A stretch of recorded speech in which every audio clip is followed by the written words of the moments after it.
con la alegría propia de este día, la resurrección de nuestro Señor Jesucristo, que es el misterio más augusto. Calculad vosotros que si Jesucristo no hubiera resucitado, vana sería nuestra fe. Seríamos los hombres más tontos de todo el universo, dice San Pablo. Por eso es la piedra de toque la resurrección de nuestro Señor Jesucristo, porque con esa resurrección Él prueba su propia divinidad y además prueba la divinidad de la Iglesia que Él fundó y que no es otra cosa que ese Cristo místicamente viviendo en todos nosotros. Por eso dijo, si Cristo no hubiera resucitado, vana sería nuestra fe. Por eso este día es el más grande de toda la liturgia. El domingo de la Pascua de la Resurrección. Anoche estábamos en vela orando, a esa vigilia se la llama desde antiguo en la Iglesia, desde tiempo inmemorial, la madre de todas las vigilias. Se recuerda todo el misterio del Antiguo Testamento en sus lecturas, donde estaba figurado lo que iba a ser Cristo y su gloriosa resurrección.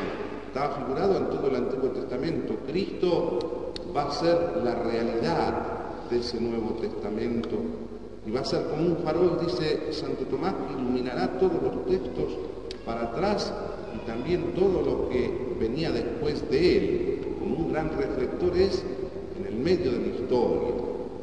En esta historia, su gloriosa resurrección. Por supuesto que este misterio de la resurrección de Cristo, Él con su propio poder, Él no fue resucitado así como fue Lázaro que fue resucitado por Él. Por su propio poder vuelve a unir su cuerpo y su alma gloriosa para nunca más morir. ¿Ven? Ahí está el misterio, por su propio poder. Y el Evangelio de hoy nos cuenta la primera corrida de Pedro y del otro discípulo, dice aquel que Jesús amaba. El otro era Juan, por eso no se nombra, es el que escribe el Evangelio, el otro discípulo el que Jesús amaba. Cuando, claro, las mujeres muy de madrugada van al sepulcro porque con el apuro del viernes por la tarde no habían podido terminar de ungirlo según la costumbre judía. Entonces volvían después de la Pascua a terminar su trabajo, pesarosas, pensando quién será el que nos va a rodar la piedra del sepulcro. Y allí se encuentran un ángel, ¿no es cierto? ¿Por qué buscáis entre los muertos al que vive? Dos de las mujeres vuelven corriendo a avisarle a Pedro y a Juan, y es el texto del Evangelio que se nos narra hoy. María Magdalena queda buscándolo por allí, y es cuando lo está buscando que se le presenta a Jesús. Y ella cree que es el sepulturero. Si tú te lo has llevado, dime dónde lo has puesto, porque yo me lo voy a buscar, le dice María Magdalena. Y Jesús le dice María, no sé a las ovejas por su nombre. Inmediatamente le reconoce Raboni, todavía el Evangelio conserva el vocablo arameo, Raboni, maestro, con qué dulzura le habrá dicho María a Jesús eso. Ni bien llegan al cenáculo, Pedro y Juan salen corriendo a certificar lo que las mujeres decían, porque los apóstoles tampoco creían mucho, no vayan a creer. Los discípulos de Emaús, que esa misma mañana habían salido camino a Emaús sin esperanza ya, le van diciendo a aquel caminante que resultó ser después el mismo Cristo, sí, es verdad que algunas mujeres nos sobresaltaron, pero son cosas de mujeres nerviosas. Estos galileos creían que cuando las mujeres se ponían nerviosas ven visiones. No sé si hoy pasa lo mismo. Sí, son cosas de mujeres nerviosas, dice. Ellas dicen que lo vieron, pero no hay que creer mucho. No hay que creer mucho. Creían eso. Pedro y Juan salen y fíjense ya el respeto que había, ¿no es cierto? La preeminencia de Pedro. Juan era mucho más joven, el muchachito. Corre más que el pobre Pedro. El pobre Pedro ya estaba cerca de los 40. Y bueno, Juan llega primero, pero no entra. El que va a entrar es Pedro, es la piedra. ¿Y qué es lo que ve Pedro allí? Pedro ve las vendas en el suelo, aunque no entró después, dice, llegó Simón que lo seguía y entró al sepulcro y vio las vendas en el suelo y también el sudario que cubría su cabeza. El sudario era una especie de pañolón muy grande, con el cual se le ataba al difunto la cara para que no quedara con la boca abierta. Hoy también lo hacen cuando fallece alguien, ¿no es cierto? Y las vendas, el famoso santo sudario, que tantas sorpresas nos está dando en estos tiempos actuales, el sagrado sudario de Turín. ¿Y por qué creyó Pedro al ver las vendas y el sudario? Esta es la pregunta. Y lo primero es porque si se hubieran robado el cuerpo, no hubieran dejado las vendas y el sudario. ¿Y cómo encontró ese sudario? Lo encontró extendido como estaba el santo sudario de Turín, como si el cuerpo se hubiera evaporado. Así lo encontró, así lo vio Pedro. Su cuerpo hubiera perdido su solidez, es decir, hay una de los dones de los cuerpos resucitados es la sutileza. Entonces ya ese cuerpo tenía la sutileza, y esa sutileza es un don por el cual, ¿no es cierto?, los cuerpos opacos no ofrecen resistencia. Y fíjense qué curioso, los últimos estudios que se han hecho sobre el santo sudario vienen a comprobar eso.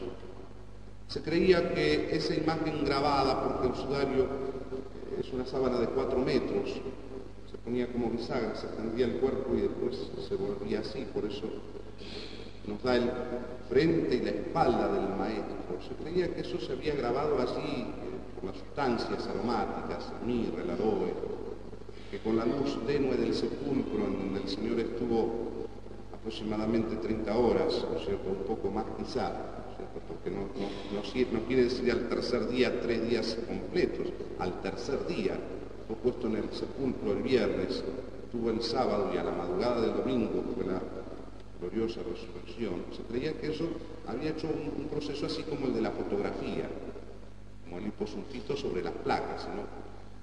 Ahora se han puesto a estudiarlos esto con los aparatos extraordinarios que han inventado técnicamente para conocer el universo, y resulta ser que, en primer lugar, han puesto esa sábana, la han sometido a un equipo que las fotos planas las hace en tridimensión por las coordenadas cartesianas, ¿no es cierto? Eso lo usan, por ejemplo, porque sacan una foto de la luna y después ponen la foto plana, y ese aparato les hace ver la foto en relieve, en tercera dimensión. Y ahí sometieron la sábana y se llevaron gran susto cuando vieron que aquella sábana tomaba la forma, la tridimensión del cuerpo del Señor. Y estudiando y siguiendo ese rastro, se van a dar cuenta que lo que está grabado, ¿no es cierto?, en la sábana, no es como proceso fotográfico, sino que es una energía que no conocen, y que la parte de la espalda, ¿cierto?, y los glúteos están suspendidos, es decir, no están aplastados los músculos del Señor sobre la tela. Es el momento mismo en que el Señor entra en levitación, diríamos, el que graba el santo sudario de Turín. Y estos, los científicos, los de la aeronavegación espacial, fueron los que han descubierto todo esto. Por eso se le llama a esa sábana santa el quinto evangelio, el último reporte. Hay un texto muy hermoso, un libro muy hermoso. Está bien que es cierto que hay algunas de estas editoriales que, bueno, publican cualquier libro como para vender nomás, hay que tener cuidado porque se dicen muchas tonteras sobre el sudario, ¿no es cierto? Pero hay libros muy serios. Por eso digo, eso es lo que vio Pedro, y por eso creyó. Dice, después entró el otro discípulo, vio y creyó que el Señor había resucitado. Aquel no por los experimentos de la NASA, porque se dijo con mucho sentido común, si se hubieran robado el cuerpo, se hubieran robado las vendas y se hubieran robado el sudario. Es más, si se hubieran robado el cuerpo, ellos no fueron, entonces ¿quién podían ser? Los judíos. Y bueno, cuando empezó a fundir la noticia de la resurrección, ¿qué le costaba a Caifás, si tenía el cuerpo, ponerlo en la explanada del templo, y ahí se acababa la historia? Si la explanada del templo estaba a menos de 20 cuadras del sepulcro. Ponía ahí en la explanada de esto, este es el que estos dicen que resucitó, y se acababa la historia. Por eso es increíble, pero resucitó Cristo, así decía San Agustín. Que un hombre resucite es increíble. ¿Quién va a creer? Pero más increíble, decía, es que 12 apóstoles, 12 hombres simples de Galilea, rústicos, pescadores, hayan hecho creer a todo el mundo en poco tiempo que un hombre resucitó. Eso es todavía más increíble. Y el tercer increíble de San Agustín dice, y el mayor increíble de todos es que todo el mundo le haya creído. Por tanto, dice, el primer increíble es verdad.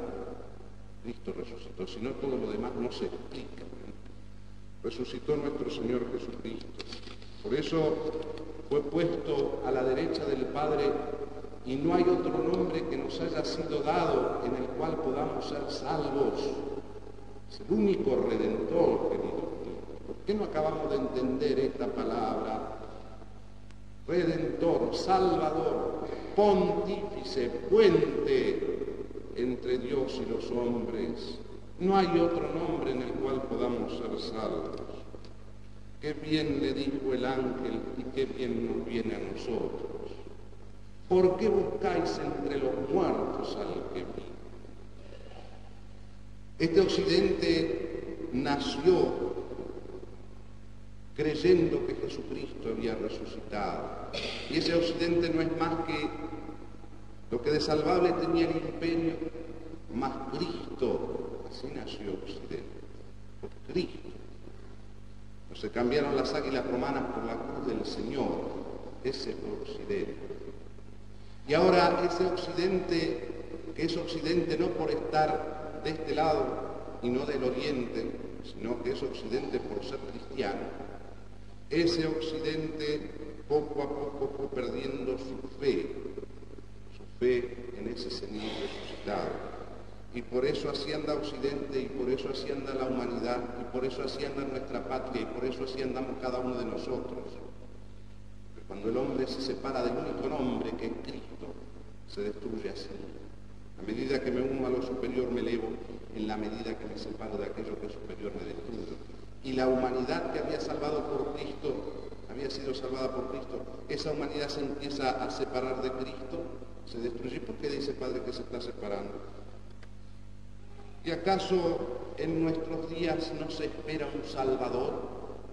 Se lo espera de distintas maneras. Quiere decir que ya no creemos en el otro Salvador. ¿Quién va a salvar a esta humanidad que está al borde de una guerra atómica? ¿Y quién? Y la Organización de las Naciones, y empezamos a decir siglas de acá y siglas de allá, y el famoso que vendrá. ¿Quién es ese que vendrá? El otro del que habló Cristo. ¿Quién es el otro?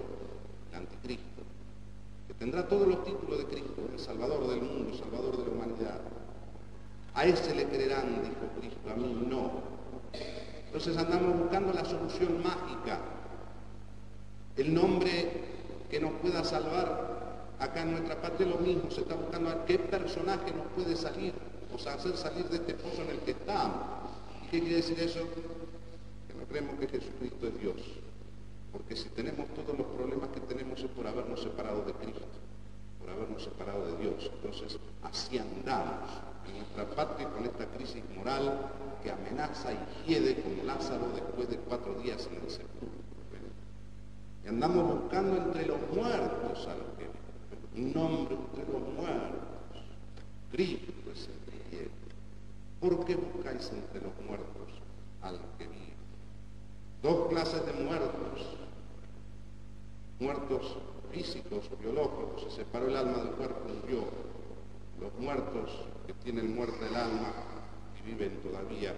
Esta humanidad al dejar a Cristo, al apostatar de la fe católica, ¿no es cierto?, tiene muerte el alma. Entonces hemos de volver a ese Cristo. Se espera a alguien que saque a esta humanidad que agoniza, pues tenemos que volver a este Cristo, y cuando digo Cristo señalo el cirio pascual que representa a Jesucristo resucitado, por eso lo incensamos, la luz nueva, ese Cristo gloriosamente resucitado. Esta humanidad que por dejar a Cristo, que es signo de contradicción, vive todas las contradicciones, fíjense qué curioso. No queremos a Jesucristo, Hijo de Dios, no queremos que reine sobre nosotros, así le dijeron aquellos homicidas, aquellos que tenían la viña del Señor. Cuando Él se fue, no queremos que reine sobre nosotros, ¿sí? No queremos aceptar la cruz de Cristo. Occidente se está olvidando de su cruz, de la contradicción que es por Cristo, y cae en todas las contradicciones habidas y por haber. Fíjense un poco a su alrededor. Se habla de los derechos humanos y se arrollan hombres y se arrollan pueblos. Al mismo tiempo, la persona. Se habla del diálogo cada vez más en el orden personal, en el orden familiar y en el orden social, el otro un muro y yo un muro, lleno de contradicciones. Se habla del progreso, de que estamos en la época del superdesarrollo y el hombre cada vez en su interior agoniza por la vaciedad de Dios y se arroja sobre la fascinación del vacío que son las criaturas. Es lleno de contradicciones y en todos los órdenes. Se alarman porque no sé qué escándalo hubo con qué maestro y al mismo tiempo todas las revistas alaban, qué bien la homosexualidad, ¿por qué no se van a poder casar y adoptar hijos? Estamos llenos de contradicciones y podíamos seguir y es más largo que las letanías. ¿Por qué? Porque no aceptamos a Jesucristo signo de contradicción. Ahí está. Creemos que la mayoría más uno elija y aclamamos eso y hacemos de esa mayoría más uno la autoridad más despótica que hay en todo el universo. Por eso decía Chesterton, ahora la verdad es cuestión de mayoría. Cuando los locos sean mayoría nos van a encerrar a los cuerdos. Eso decía Chesterton. Lleno de contradicción, porque ha dejado el signo de contradicción que es Cristo. Y por eso agoniza. Viene bien la carta aquella, no sé si los tiempos estos se están cumpliendo, la carta aquella a la iglesia de Sardes, que es un periodo de la iglesia del Apocalipsis. Escríbele a la iglesia de Sardes.